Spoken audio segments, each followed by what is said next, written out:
Shalom, jumpa lagi dengan saya Gerald Manurib dalam Breaking News Rohani saat ini. Dan kali ini kita akan mempelajari perumpamaan Yesus tentang dirham yang hilang. Menariknya adalah satu saja dirham yang hilang, tetapi mengapa harus dicari? Tapi sebelumnya saya mengajak kita untuk berdoa. Bapa di sorga, saat ini kami memohon tuntunan Roh Kudus-Mu untuk mempelajari pelajaran rohani lewat kitab suci ini. Di dalam nama Yesus Kristus hamba berdoa. Amin. Perumpamaan dirham yang hilang itu dapat kita temukan di dalam Injil Lukas pasal 15 ayat 8 hingga ayatnya yang ke-10. Mari kita baca bersama akan cerita tersebut atau perumpamaan tersebut.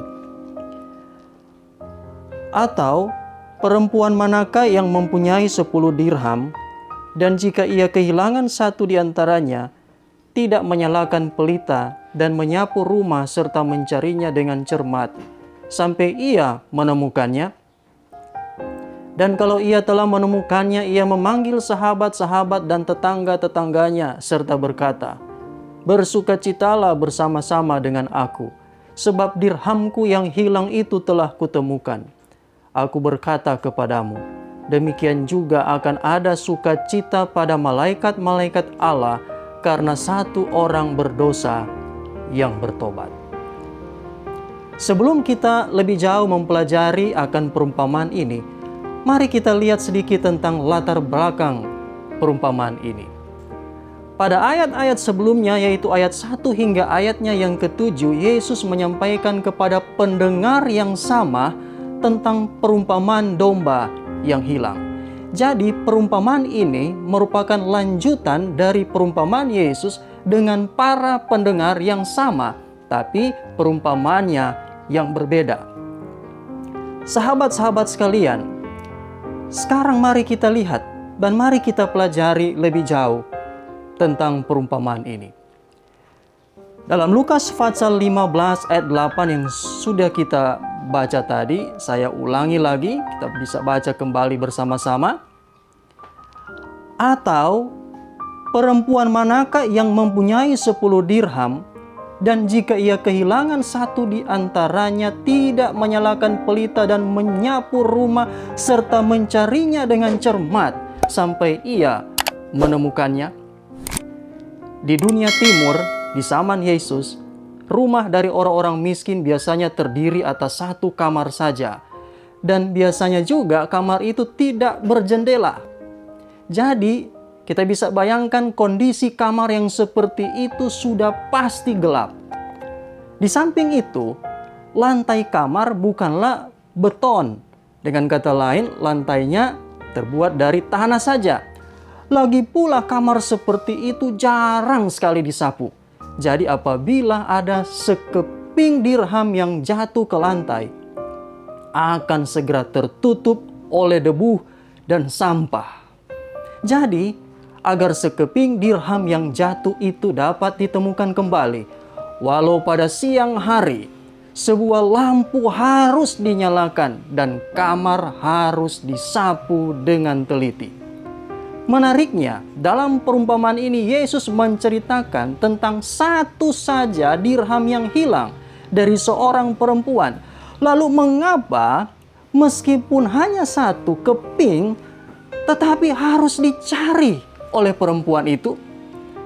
Di zaman Yesus, dalam satu perkawinan biasanya sang istri memperoleh pembagian yang terdiri dari keping-keping uang, yang kemudian akan disimpannya dengan sangat hati-hati dan menjadi milik yang sangat dicintainya. Karena keping-keping uang itu nantinya akan diteruskan kepada putri-putrinya sendiri. Jadi, kehilangan satu dirham saja akan dianggap sebagai satu musibah. Itu sebabnya penemuannya kembali itu akan membawa kegembiraan yang sangat besar dan para perempuan tetangganya akan turut bersukacita. Itulah yang digambarkan di dalam Lukas pasal 15 ayatnya yang ke-9. Dan kalau ia telah menemukannya, ia memanggil sahabat-sahabat dan tetangga-tetangganya serta berkata, "Bersukacitalah bersama-sama dengan aku, sebab dirhamku yang hilang itu telah kutemukan." Lalu ayatnya yang ke-10, "Aku berkata kepadamu, demikian juga ada sukacita pada malaikat-malaikat Allah karena satu orang berdosa yang bertobat." Saudara sekalian, sahabat-sahabat sekalian, perumpamaan ini sama dengan perumpamaan tentang domba yang hilang sebelumnya. Menampilkan adanya kehilangan sesuatu yang dengan usaha pencarian yang tekun akan ditemukan kembali, dan setelah ditemukan memberikan kesukaan yang besar. Dan itu sahabat-sahabat sekalian bisa melihat pada video saya sebelumnya tentang domba yang hilang. Sementara itu, perbedaan dari kedua perumpamaan ini adalah bahwa kedua perumpamaan ini menggambarkan tentang dua golongan yang berbeda. Domba yang hilang tahu bahwa ia terhilang, ia telah meninggalkan gembalanya dan tidak bisa kembali. Ini menggambarkan orang yang sadar bahwa mereka telah berpisah dari Allah dan yang berada di tengah-tengah awan kebingungan, dalam kehinaan dan di bawah pencobaan yang hebat. Sedangkan dirham yang hilang menggambarkan orang yang hilang dalam pelanggaran dan dosa, tetapi tidak sadar atau tidak tahu bahwa ia sedang hilang. Hilang dari Allah, tetapi mereka tidak pernah menyadarinya. Jiwa-jiwa yang seperti ini sedang berada dalam bahaya, tetapi mereka tidak sadar bahwa tidak mau ambil pusing. Bahkan dalam perumpamaan ini, Yesus mengajarkan bahwa bahkan orang yang tidak mempedulikan tuntutan Allah sekalipun merupakan sasaran dari kasih Allah itu. Orang-orang seperti itu harus dicari agar mereka dapat dibawa kembali kepada Allah. Domba yang hilang berada jauh dari kandang. Ia terhilang di tengah padang belantara atau di antara tebing-tebing gunung batu. Dirham yang hilang di dalam rumah, dekat, namun hanya bisa ditemukan oleh pencari yang tekun. Perumpamaan dirham yang hilang ini memiliki satu pelajaran langsung kepada para keluarga. Dalam rumah tangga, terkadang atau bahkan terlalu sering terjadi kelengahan terhadap jiwa-jiwa, yaitu anggota keluarga itu sendiri. Bukan tidak mungkin ada anggota keluarga yang sedang tersesat, tetapi terlalu sedikit kecemasan yang terasa dalam hubungan keluarga itu, hingga pada akhirnya terjadi satu kehilangan terhadap satu pemberian yang telah dipercayakan oleh Allah. Dirham itu, walaupun berada di tengah debu dan sampah, tetapi dirham itu tetap bernilai. Itu sebabnya perempuan itu harus mencari, karena nilai dari dirham itu sangatlah berharga.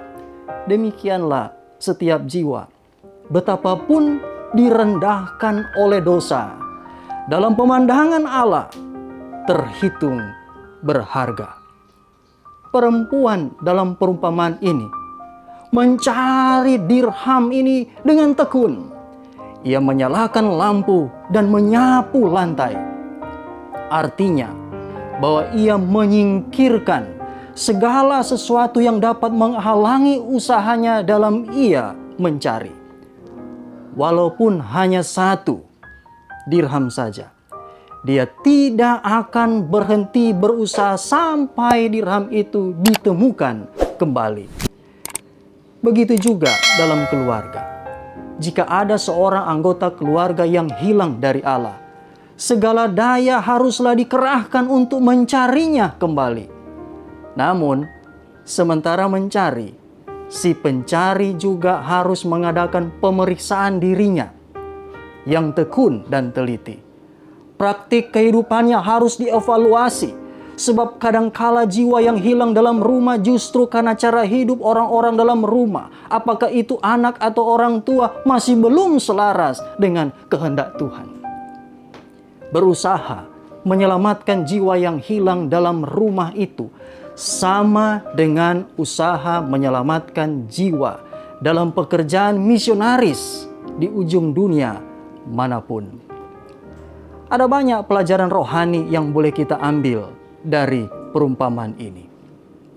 Dimanapun kita berada, di sana dirham yang hilang menunggu supaya kita, saudara dan saya, mencarinya. Adakah kita mau mencarinya? Dari hari ke hari kita bertemu dengan orang-orang yang tidak menaruh perhatian dalam perkara-perkara rohani. Kita berbicara dengan mereka, kita mengunjungi mereka, tetapi apakah kita sudah menunjukkan simpati kita yang dalam untuk kesejahteraan rohaninya? Sudahkah kita membagikan cerita tentang Yesus kepada mereka sebagai seorang juru selamat yang mengampuni dosa?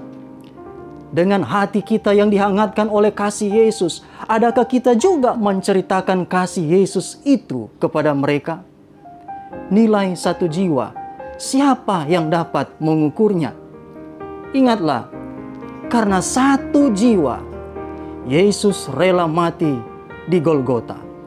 Dapatkah kita menaksir nilai satu jiwa itu?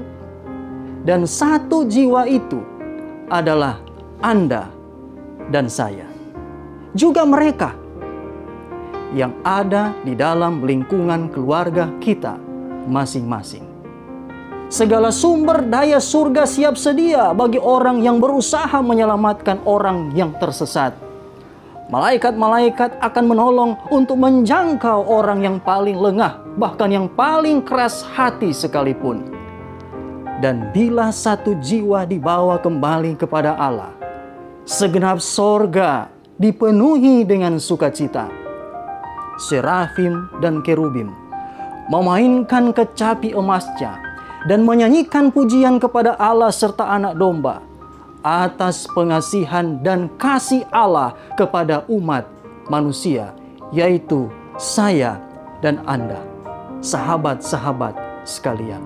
Juga mereka yang adalah orang-orang terdekat kita di rumah kita. Kiranya Tuhan akan memberkati kita lewat pelajaran rohani saat ini. Dan biarlah Tuhan akan menolong kita. Sebelum saya akhiri, mari kita berdoa. Bapa di sorga, terima kasih. Oleh karena saat ini kami boleh kembali dapat mempelajari renungan rohani dari kitab suci ini. Terima kasih Bapa, Roh Kudus-Mu akan menolong kami selalu. Di dalam nama Yesus Kristus, hamba berdoa. Amin. Terima kasih. Shalom. Sampai jumpa di episode berikutnya.